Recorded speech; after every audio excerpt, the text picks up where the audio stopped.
What's up, guys? Today I'm gonna talk about my explosive arrow character again.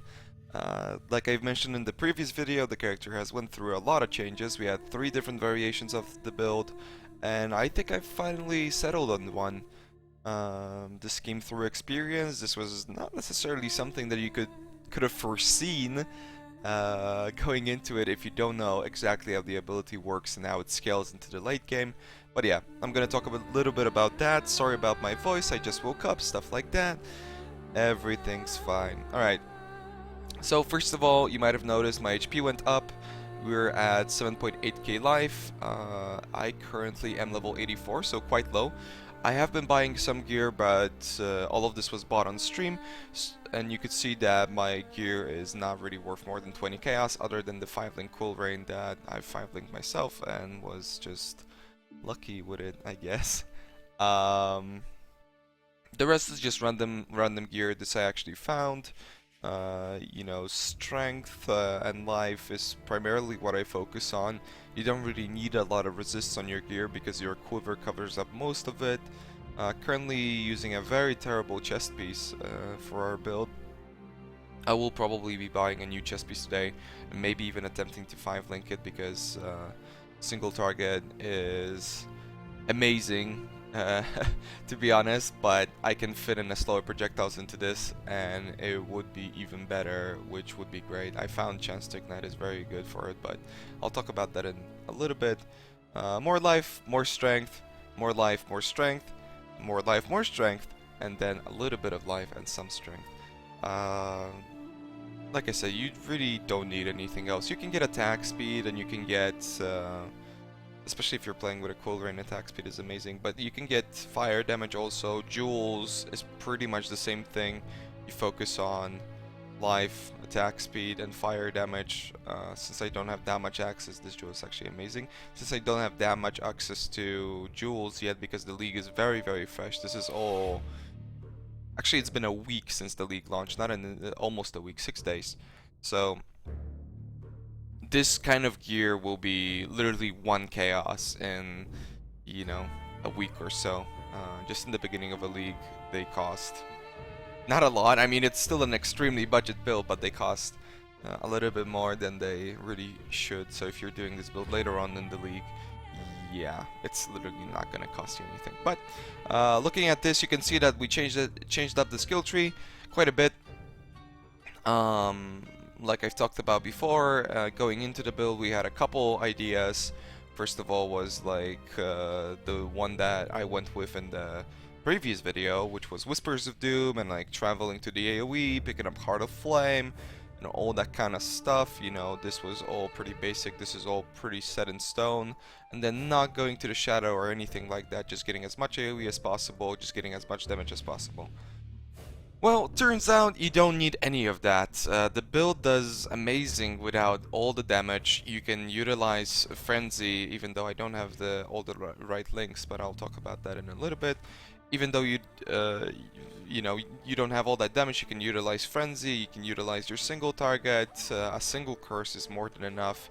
You can get this, and yeah, we replace all that stuff with the elemental damage that we get from the shadow.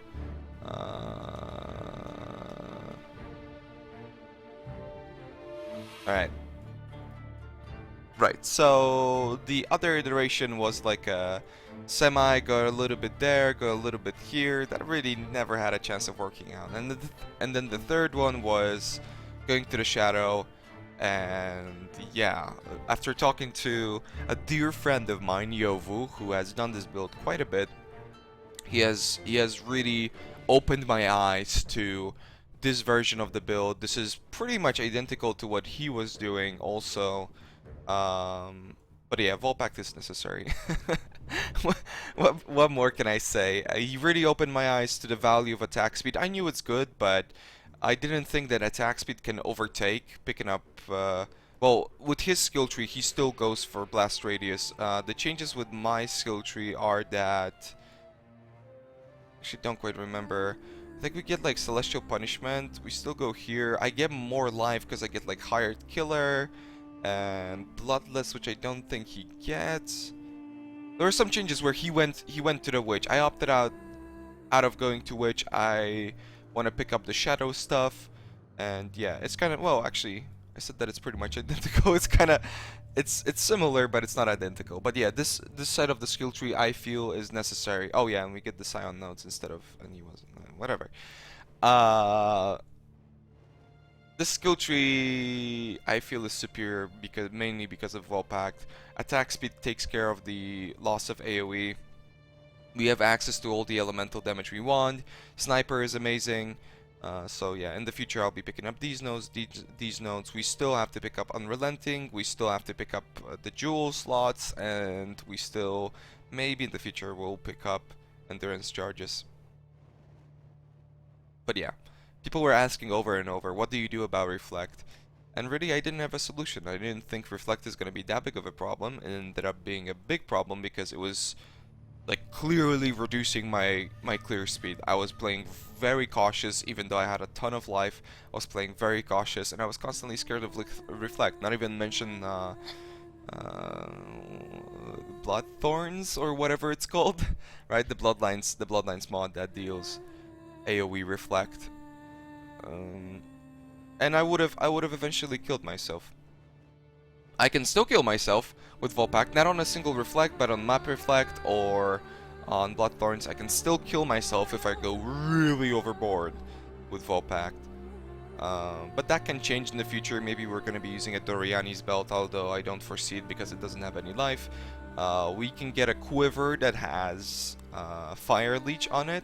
That should be quite easy because quivers like these, triple life and just triple resist, are extremely cheap at all points into the league. I'm talking like 1 chaos, 2 chaos, 3 chaos if it's really crazy, right?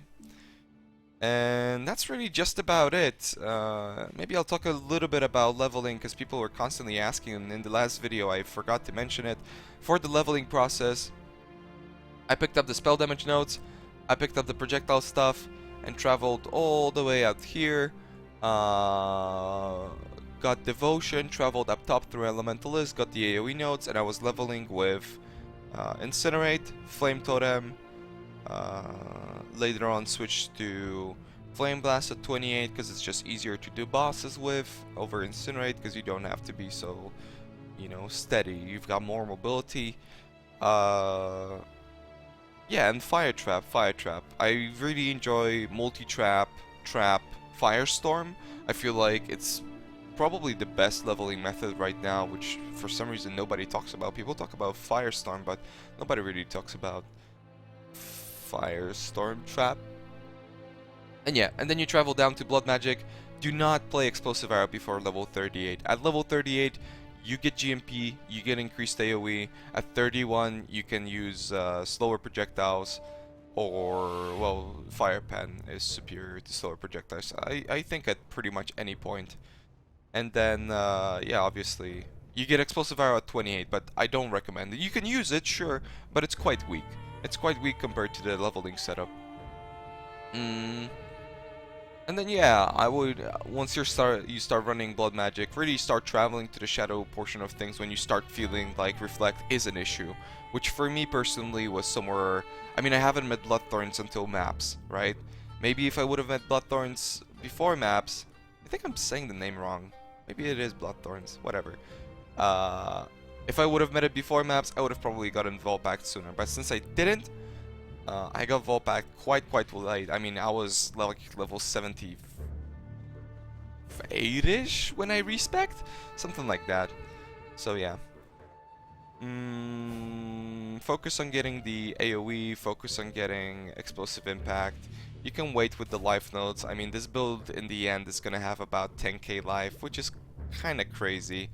But while you're just leveling, you know, don't worry about your life too much. Although picking up stuff like Barbarism is going to help you a lot with your resist. It's, you know, base resist that is going to help you gear up. It's 1 maximum fire res, which helps a lot with Reflect. And then Juggernaut is really great because it helps with healing yourself up with those like slow recovery pots. And also we actually value armor quite high. Currently I have 1.8k armor, which is nothing, but I run a Molten Shell cast with damage taken setup, which helps a lot. When both of those running, we get about like 13k armor. And yeah, I'll be getting armor gear in the future. Like I said, my armor and my gear is kind of random, but it definitely gets the job done.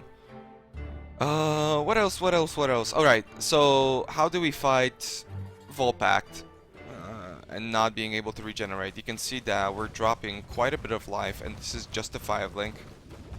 We're losing quite a bit of life. The leech definitely helps, but there is also another method, and that is Frenzy, greater multiple projectiles, life gain on hit, and this should be chain, but I can't seem to get the colors considering the base. Right, so whenever mobs are... We stack something up, then we use like 3 frenzy shots to get like frenzy going or whatever, and it fully heals us up. It's pretty amazing. Don't level your frenzy, it doesn't benefit you in any way.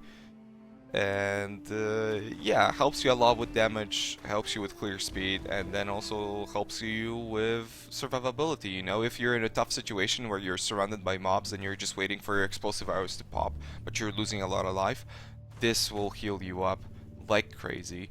That's why I opted for stuff like this, where it has a little bit less life than I would like to have on an amulet, but it has 4 life gain on hit for each enemy hit by your attacks, which you know, makes for a ton of life in the end.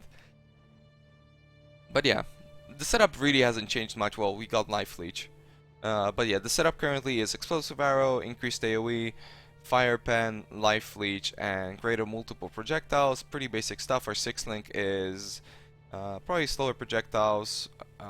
Yevu was talking about using a +3 bow. I'm mostly gonna play solo, so I don't think I'm gonna use a +3 bow other than for a weapon swap single target. But maybe in the future, if I play in groups, I will use that as a general means of dealing damage. But for now, I don't really foresee it. Yeah, for single player, for like solo play, it just isn't needed. Our single target is Fire Pen, Explosive Arrow, Conk Effect, and then Chance to Ignite. You see that we replaced slower projectiles with Chance to Ignite. I think the Ignite is amazing. I think the more Ignite, the better. That's why Traveling to the Shadow is great, and picking up Blaze. It really does an amazing job at dealing single target damage. Most of the time I could just like 1 stack, curse, and the guy's gonna die. Like, it's pretty crazy. When I want to really nuke something, I just pull off the Ignite. And again, this is like a full stack Ignite. We called it the nuke. But yeah, you can see this is just on a 4 link. Again, the 5 link is a slower projectiles. If we do get the +2, +3 bow weapon swap, then I'm probably gonna use Empower instead of the slower projectiles. I think Yovu said that a level 3 Empower is stronger than slower projectiles, but I really haven't looked into it, so I cannot say for sure. And the other setups are faster attacks, blink arrow, faster projectiles, Vol Molten Shell. I don't know. I don't really use this Vol Molten Shell. I'll probably start running some sort of increased duration Vol Haste setup, maybe a double Vol Haste actually, because you don't really need the faster attacks or the faster projectiles attached to the Blink Arrow. I'm just using it because I have the links. I don't have anything better for right now. We're gonna work this out, but I highly recommend Vol Haste, right? The other thing is the Frenzies that I just talked about, and then Molten Shell, increased duration, Summon Flame Golem, cast some damage taken. We currently have to self-cast the Summon Flame Golem because our cast from damage taken isn't high enough, but soon-ish, yeah, we won't have to. And having a Golem always up increases your damage a little bit, increases your survivability a little bit, and yeah, you don't have to waste time on a really slow cast compared to like the gameplay where you're just like constantly, you know, stacking everything and blinking around and just like moving really fast. You can see that the Golem really slows down the gameplay, so yes. But this might change in the future as well. I'm still working out the links. And I think that's about it. Sorry that this video is all like how do you say this? All around this place. It was not very consistent, but I think I've talked just about everything except the bandits. The bandits are Help Oak. I would recommend helping Creighton in Cruel. I didn't, which I kind of regret. I mean, I think it's okay, but I think I would prefer to help Kraton, but it's kind of up to you. And then on Merciless, you either choose the Frenzy Charge or you kill. Most likely the Frenzy Charge is better. Yes, most likely. But it's also up to you. If you are a softcore player, just by the way, I would build this character differently, entirely differently. I would never go for Volpack. You can survive Reflect. Every 10 years, you're gonna die. You just can't afford it on hardcore. But if you're playing softcore, get as much AoE as possible, get Firewalker, you know, get Heart of Flame, get all this goodness, maybe even travel to Fury Bolt somehow. Get all this damage that you possibly can because it's a lot of fun. Well, not even damage, especially AoE. Just focus on AoE. Use a Carcass Jack. Our endgame chest piece is comes hard. That's why I'm saying weapon swap is so strong. And yeah, okay. Second time, closing off the video. I think that's just about everything that we could possibly talk about. Hopefully you guys enjoyed this video, and yeah, in the future, if I keep going with this character, which I hope I will, I won't die, I'll be making like a proper build guide, but we shall see. For the 50th time, thank you very much for tuning in. Hope to see you guys in the live stream. If you have any questions, please feel free to join, because I do stream this build currently about 10, 12, 15 hours a day. Because the Awakening came out. Okay, I'll see you guys. Thanks very much. Bye.